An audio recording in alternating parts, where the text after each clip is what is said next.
नमस्कार, आप first look Bihar देख रहे हैं और मैं हूं अभिषेक रंजन।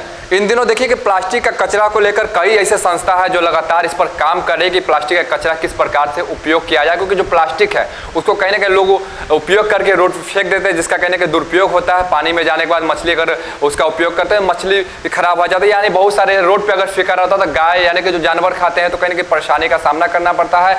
उससे क्या होता है कि जो प्रदूषण है उसमें भी कहीं ना कहीं प्रभाव पड़ता है। ऐसे में देखिए कि जो कचरा को उपयोग करने के लिए जो संस्था काम कर रही है, हमारे साथ बातचीत करने के लिए मुजफ्फरपुर सुधा डेयरी के संस्थापक है वीरेंद्र राय जी, जो पर्यावरण पर भी लगातार काम कर रहे हैं। और हमारे साथ दूसरे मेहमान हैं प्रोफेसर अरुण कुमार सिंह जी, लगातार जो है सामाजिक क्षेत्रों में भी इनका काफ़ी ज़्यादा योगदान रहा है और काफ़ी ज़्यादा जानकारी भी है। तो सर, सबसे पहले आपसे जानेंगे वीरेंद्र राय जी, किस प्रकार से कचरा का उपयोग लोग करें? हमारे समाज में सरकार के लाख बैंड करने के बाद भी पॉलीथीन का उपयोग हो रहा है घरों में। हमारे रसोई घर से पॉलीथीन अब उड़ के हमारे खेत तक पहुंच गया है, और हमारे खेत में जब पॉलीथीन नीचे चला जाता है, खेत के ज़मीन और पानी के संपर्क में आता है, तो उस पॉलीथीन का उम्र 400 वर्ष हो जाता है ज़मीन के अंदर, और वो माइक्रो पॉलीथीन बन जाता है जो हमारे ज़मीन की उर्वरा क्षमता को ख़त्म कर रहा है। और हमारा जो जलवायु परिवर्तन है, जो हमारा वाटर रिचार्ज होता, जल संरक्षण होता, उसको भी वो पॉलीथीन लिटमस पेपर के तरह रोक देता है और अंततः वो ज़मीन बंजर हो जा रही है। यही पॉलीथीन जब उड़ के हमारे पोखर में जाता है तो हमारे मछली को डिस्टर्ब करता है, कार्बन की मात्रा बढ़ा देता है, ऑक्सीजन की मात्रा घटा देता है। मछलियाँ भी इसे निगलने की कोशिश करती है, जिससे ऑक्सीजन कम मिलता है और मछली मर जाती है। गाय हमारी खा रही है। हमारे शहर के लोग या देहात में भी हरा जो सब्जी है, इसके छिलके हैं, उसको इसमें डाल देते पॉलीथीन में और फेंक देते हैं सड़कों पर।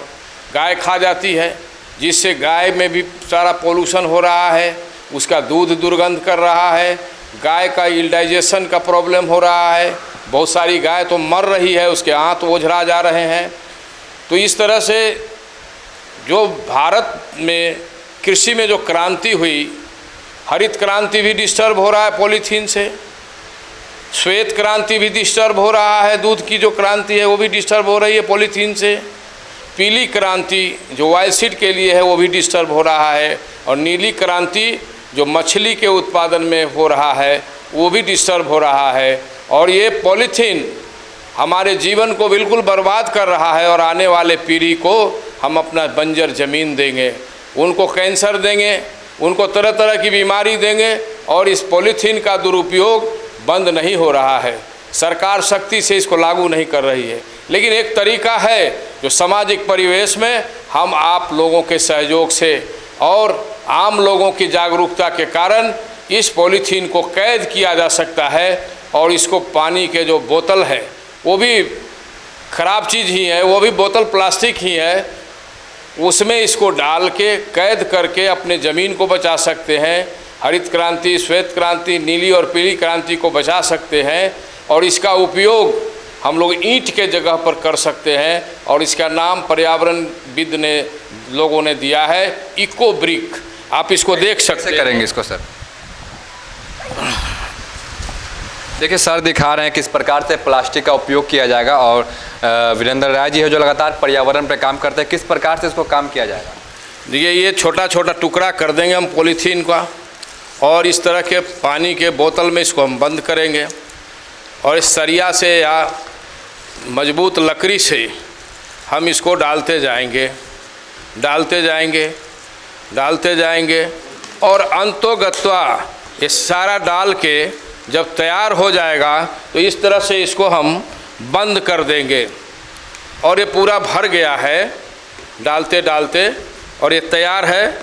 अब इको ब्रिक छोटा छोटा कटिंग करके भी हम इसको डाल सकते हैं। घर में चाकू हो, फांसुल हो, उससे भी उपयोग करके इसको डाला जा सकता है, और ये आपका इको ब्रिक तैयार हो गया। आपने कहा कि ये सड़क, मतलब इस सड़क बनाने का काम आ सकता है, कैसे इसको सड़क बनाने का काम है? जहाँ भी ईंट का उपयोग हम करते हैं अपने घरों में, अपने बागवानी में, अपने खेत के आर मेर पर आरी झूड़ी बनाने में, वहाँ हम इसका उपयोग कर सकते हैं। और इसके तरह तरह के काम हैं। जैसे आप घर बनाते हैं तो इस तरह से हम तार के जाली में इसको डालते हैं और डालने के बाद इसको हम प्लास्टर के जगह जो सीमेंट से करते हैं उसे पीओपी से लेप देते हैं।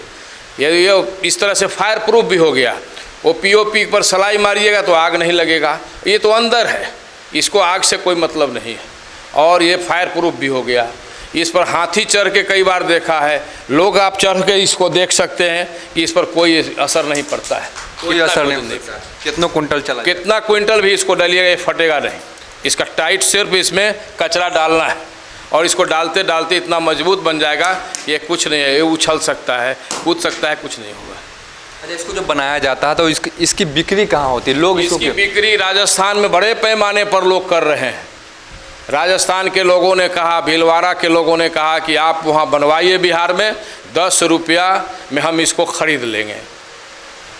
तो हम तो जिला प्रशासन से भी और आम लोगों से भी अपील करना चाहते हैं अपने किसान भाइयों से कि या सरकार नहीं बंद कर पा रही है पॉलीथीन का दुरुपयोग, तो आप इसको हर लोगों के पास खाली बोतल है उसमें आप कचरा को कैद करिए और अपने खेत को बचाइए। जिसकी उर्वरा क्षमता आपको ख़त्म होने वाली है, उसकी उर्वरा क्षमता आपको बर्बाद न होने पाए, इसके दिशा में आप काम करिए।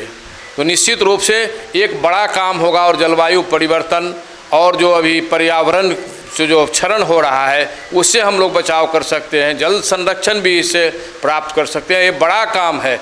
समाज को यदि बचाना है आने वाली पीढ़ी को तो हमें इस तरह का इको ब्रिक का प्रैक्टिस करना चाहिए। जिला प्रशासन से भी मेरा आग्रह है कि पंचायतों के माध्यम से जो आप लोहिया स्वच्छता अभियान चलाते हैं वहाँ भी आप इस तरह का इको ब्रिक बनाइए। मज़दूरों से लास्ट में जो कचरा फेंकते हैं उसके पहले वो चून के, और बोतल भी उनको मिलता है, कचरा भी मिलता है, सिर्फ लकड़ी और सरिया से उसको मजबूती से उसमें डाल देना है, छोटा छोटा कटिंग कर देना है और डालते जाना है उसमें। यदि आप डाल के इस तरह का इको ब्रिक बनाते हैं तो अपने बागवानी में, अपने खेत के आर मेर पर सड़कें बन रही है। भीलवाड़ा में हमने इसके बने हुए सड़क देखे, जिस तरह से ईंट को सजाते हैं उस पर ढलाई कर देते हैं, उसी तरह से इसको सजा के और उस पर ढलाई कर दिया गया है। चलिए, समय का अभाव है। प्रोफेसर अरुण कुमार सर, किस प्रकार से पर्यावरण को सर बचाया जाए, क्योंकि लगातार जो प्लास्टिक है, प्लास्टिक के जो कचरे उनको कहीं ना कहीं सड़कों पर फेंका जाता है, जिससे खेतों में परेशानी का सामना पड़ता है। जो किसान है वो उनको कहीं ना कहीं परेशानी का सामना करना पड़ रहा है। जो ज़मीन के नीचे कचरे चले जाते हैं वो तो सड़ते नहीं है। किस प्रकार से इसको बचाया जाए? देखिए, आज बहुत एक अच्छे मुद्दे पर अभी बातचीत हो रही है और ऐसे तो पर्यावरण का संकट लगातार बना हुआ है। हम लोग देख रहे हैं कि इस बार कई शहरों में 50 डिग्री तक पहुंच गया हुआ है। तो ये जो कंक्रीट का हम जंगल तैयार कर रहे हैं और जो माइग्रेशन हो रहा है, जो देहातों से शहरी क्षेत्र में माइग्रेशन हो रहा है और वहाँ पर हम कंक्रीट का एक जाल खड़ा कर रहे हैं और फिर गर्मी से बचने के लिए हम एसी चलाते हैं। फिर एसी का जो बाहर की जो आउटर हवा जो होती है वो कार्बन डाइऑक्साइड युक्त होती है और इस तरह से एक ऐसा विशेष सर्किल बनते जा रहा है कि हम लोगों को लगता है कि कोई निदान नहीं है और सब लोग परेशानी में हैं। अंदाज़ा आप लगाइए कि अगर 50 डिग्री से ज़्यादा जिस दिन हो जाएगा, किसी तरह से 50 डिग्री तक तो हम लोग इसको अभी बर्दाश्त कर रहे हैं, लेकिन जब 50 डिग्री से ज़्यादा हो जाएगा तब मानवता पर खतरा आने वाला है। तो निश्चित रूप से इसमें जो बहुत सारे कारण इसके हैं, उसमें एक कारण जिसकी चर्चा आज हम वहीं पर अपने को स्थिर रखे हुए हैं वो है पॉलीथीन का। किस तरह से आप पॉलीथीन का उपयोग करें, कितना उपयोग करें, उसकी मोटाई कितनी हो। तो इन सारी चीज़ों पर अभी बहुत अभाव है, यहाँ पर जागरूकता भी नहीं है। आप देखिए कि यहीं बगल में कांटी है, तो कांटी में जो छाई निकला तो उससे ब्रिक बना। तो बहुत सारे लोगों ने कहा कि साहब इस ब्रिक का उपयोग हम नहीं करेंगे, लेकिन धीरे धीरे जागरूकता बढ़ी है तो अब उस छाई का उपयोग आप ईंट बनाने में, ब्रिक बनाने में करते हैं और वो अच्छे से करीब लागत वही आ रही है, लेकिन जो ज़मीन आप काट रहे हैं तो ज़मीन कटने से बच रही है और उसके जगह पर जो वेस्ट है आपका, जो कोयला से आप जो बिजली उत्पादित करते हैं उसका जो वेस्ट है छाई, उसका उपयोग कर रहे हैं। सड़क बनाने में भी उसका उपयोग किया जा रहा है। तो वीरेंद्र बाबू ने, जो कि बहुत ही बड़े पर्यावरण के लिए काम करने वाले लोग हैं पूरे भारतवर्ष में, इनका नाम है, तो इन्होंने एक बहुत अच्छी चीज़ बताई है कि हम उसका उस पॉलीथीन का कैसे हम उसको उपयोग कर सकते हैं। जैसे सीधे अगर हम कह दें कि संकट है तो फिर अगर और उसका निदान नहीं बताएं, तो ये एक तरह से निदान है, और इतना बढ़िया निदान है कि जिसमें हम अपने घर के बाउंड्री वाल को हो, घर की दीवार को हो, या फिर जो है बागवानी अगर हमको करनी हो तो उसका जो छोटा छोटा जो मेड़ होता है वो बनाने की बात हो, उनको सारे चीज़ों को हम इस पॉलीथीन के द्वारा हम कर सकते हैं। जैसा कि इन्होंने बताया कि राजस्थान में इसका प्रयोग बड़े पैमाने पर हो रहा है, सड़क बनाने में भी हो रहा है, घर बनाने में भी हो रहा है, और आप जितना भी बनाएंगे वो सब राजस्थान में इसको खरीदने के लिए लोग तैयार हैं। जैसे इस बोतल को जिसको दिखा, जिसको कि इको ब्रिक इन्होंने नाम दिया, ये बोतल 10 रुपये में मिल रही है। तो कहने का मतलब ये है कि हम अभी परेशान हैं। यहाँ मुजफ्फरपुर का पूरा कचरा, मरवन यहीं बगल में 7-8 किलोमीटर पर एक वो है ब्लॉक है जहाँ पर कि कचरा रखा जा रहा है। उसका नतीजा ये निकल रहा है, मरवन से पहले थोड़ा सा रौतनिया में, और उसका नतीजा ये निकल रहा है कि पूरे अगल बगल के जो लोग हैं उनका रहना मुश्किल हो रहा है वहाँ पर, उसके दुर्गंध से उसके। तो अगर जिला प्रशासन को भी चाहिए और आम लोगों को भी चाहिए कि हम लोग इसको बड़े पैमाने पर प्रयोग करें, और बड़े पैमाने पर प्रयोग करके हम राजस्थान नहीं भेज के यहाँ पर हम उसको उत्पादित भी करें, हम इको ब्रिक बनाएं, और भी बहुत सारे चीज़ों को हम बना सकते हैं। सड़कों में इसका प्रयोग हो सकता है। तो इस तरह से कचरा प्रबंधन भी होगा, और साथ साथ ये जो आपका पॉलीथीन है इसका भी प्रबंधन हो जाएगा।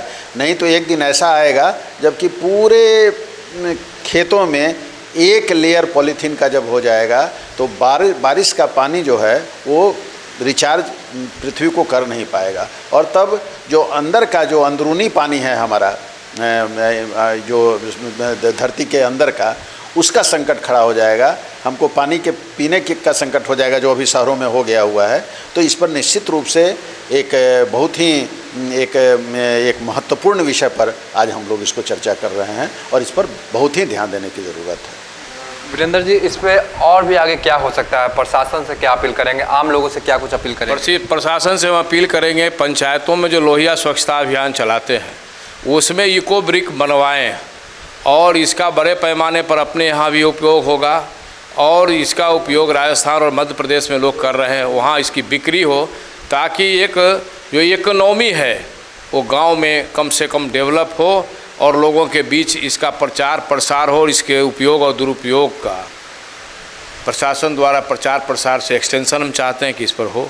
देखिए, यही वो इको ब्रिक है, इसका नाम दिया गया है। जैसे कि आप लोग अगर प्लास्टिक का उपयोग करते हैं, जैसे कि ठंडा पानी का बोतल हो, या फिर ठंडा यानी कि जो भी ठंडा स्प्राइट हो, थम्स अप हो, ये सब बोतल को लोग पी कर बिक देते हैं। और जो कचरा होता है, जैसे कि कुरकुरे या बहुत सारा ऐसा प्रोडक्ट जो प्लास्टिक का होता है, उसको लोग बिक देते हैं, जो सड़कों पर इसी प्रकार से बिछा हुआ रहता है। नगर निगम की टीम आती है, उसको ले जाकर एक जगह जाकर स्थान पे कर देती है, जिससे कारण क्या होता है कि प्रदूषण का जो लेयर है वो भी बढ़ता है। लेकिन इसका कहने का उपयोग हो रहा है। और ये देखिए किस प्रकार से ये ठंडा पानी का बोतल है, और इसमें छोटा छोटा बनाकर इसमें रखा गया है, और इसका दाम मात्र 10 रुपया है। इसमें आप घर की सजावट भी कर सकते हैं, घर की सजावट हो सकती है, घर की सजावट, बागवानी, और ग्रीन हाउस गैस जो कचरा से प्रोफेसर साहब ने कहा, अरुण बाबू ने, पूरे मरवन ब्लॉक में ग्रीन हाउस गैस बनती जा रही है, और हेल्थ के दृष्टिकोण से बहुत ही खराब है ग्रीन हाउस गैस का सांस में जाना, मीथेन का सांस में जाना,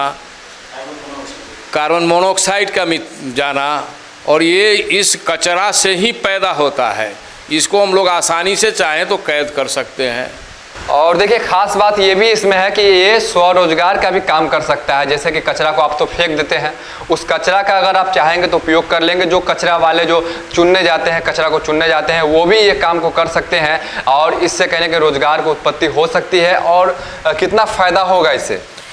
ये जब कचरा बोतल में कस के हम लोग खूब टाइट कर दें, या टाइट करके इसको ढक्कन से टाइट करके लात से चढ़ के उस पर देख लें, जब ये पूरा नहीं दबता है, वैसी परिस्थिति में कचरा युक्त जो ये बोतल बनाया गया है उसका 10 रुपया कीमत है। यदि एक मजदूर 100 दिन में बना लेता है, दिन भर में, कचरा ढोने वाला या कचरा जो लोग बीचते हैं, चुनते हैं, उनके लिए 1000 रुपया प्रतिदिन कमाई हो सकता है। इसलिए इसको हम स्वरोजगार भी पैदा कर सकते हैं और समाज को एक बड़ा सौगात दे सकते हैं पर्यावरण से बचा के, पर्यावरण को संरक्षण और सुरक्षित करके। बिल्कुल, तो कहीं ना कहीं बिहार सरकार को भी इस पर ध्यान देना होगा कि बिहार सरकार लगातार जो है प्लास्टिक बैन को लेकर आदेश जारी करती है, हालांकि वो आदेश फिर बाद में वो ख़त्म हो जाता है, लेकिन इस पर कितना आप संतुष्ट हैं? नहीं, निश्चित रूप से जो पर्यावरण की समस्या है वो दिन प्रतिदिन आप सब लोग महसूस कर रहे हैं इसको, लेकिन न तो सरकार और न तो आम नागरिक सरकार जब लागू करती है, क्योंकि सिर्फ सरकार को ही दोषी हम ठहरा दें तो वो भी बिल्कुल सही नहीं होगा। सरकार के अपने लिमिटेशंस हैं, लेकिन जैसे देखिए यहाँ वीरेंद्र बाबू बैठे हुए हैं और ये एक अभियान चला के इन चीज़ों के बारे में हम लोगों को जानकारी देने का प्रयास कर रहे हैं। तो इनका एक्सपर्टाइज जिला प्रशासन ले सकता है, ये बिल्कुल फ्री में ये अपनी एक्सपर्टाइज देने के लिए तैयार हैं। स्कूलों में, कॉलेजों में, छात्रों के बीच में, क्योंकि छात्र जो हैं वो मैसेंजर का काम कर सकते हैं इन चीज़ों में, तो उनके बीच में अगर इनका वहाँ पर संभाषण कराया जाए तो नेचुरली लोगों को जागरूकता भी पैदा होगी और साथ साथ ये भी पता चलेगा कि भाई इसका हम एक प्रबंधन करके हम पैसा भी अर्जित कर सकते हैं। ये बहुत बड़ी बात है कि आप जब किसी चीज़ से जब आप अर्थ आपके पास जो है सो आता है तो आपको उसके प्रति रुचि आपकी जगती है। तो नेचुरली अगर लोग समझें इसको और इसको एक हम रोज़गार के रूप में अगर हम लोग लें तो कचरा का, पॉलीथीन का प्रबंधन भी होगा और उसके साथ साथ हम विकास के कामों में भी इस पॉलीथीन का और इस कचरे का उपयोग कर सकते हैं। बिल्कुल, तो पर्यावरण को बचाना है तो आम लोगों को भी आगे कहीं ना कहीं आना होगा और पर्यावरण को बचाने के लिए अपना भागीदारी देना होगा, क्योंकि जिस प्रकार से अभी जो प्रदूषण का लेयर बढ़ रहा है और जो तापमान की वृद्धि लगातार हो रही है, इससे कहीं ना कहीं आने वाले समय में खतरा साबित हो सकता है। इससे पहले ही हम सभी को सजग होना होगा। तब तक के लिए बने रहिए फर्स्ट लुक बिहार के साथ, आगे भी खबरों के लिए नमस्कार।